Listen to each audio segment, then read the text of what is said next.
when you're using in this case colors, is when you can apply the texture, right? So that is the reason.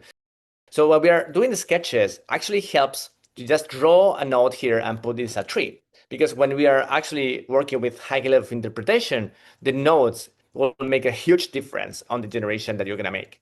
And again, you want to make, let's say, something with a raffle pattern or something like that, you could actually create here. I'm gonna do just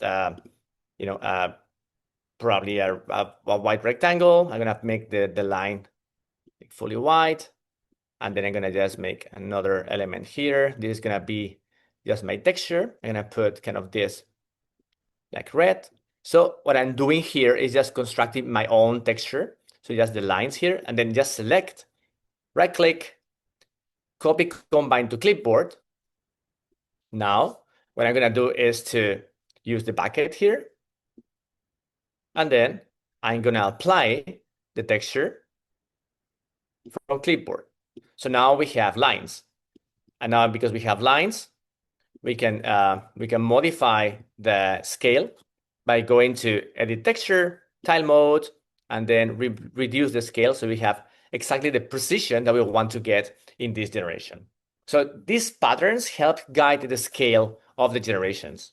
Then we can put here raffle, concrete, facade, and then here we can put like sunset, sky, and then we can put here snow and trails.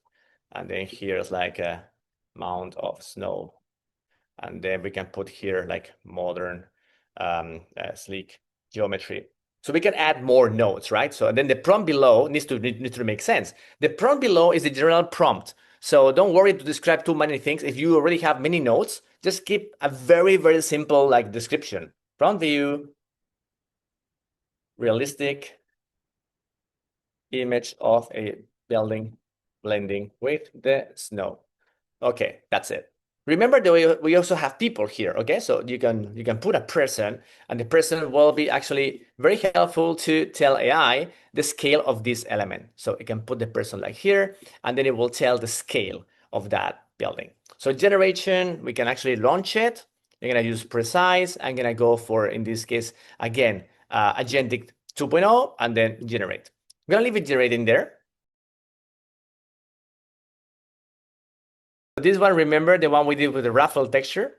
So then basically that helped create the raffle, the scale, and it was a very nice image I probably will post. So this is a quite nice generation. So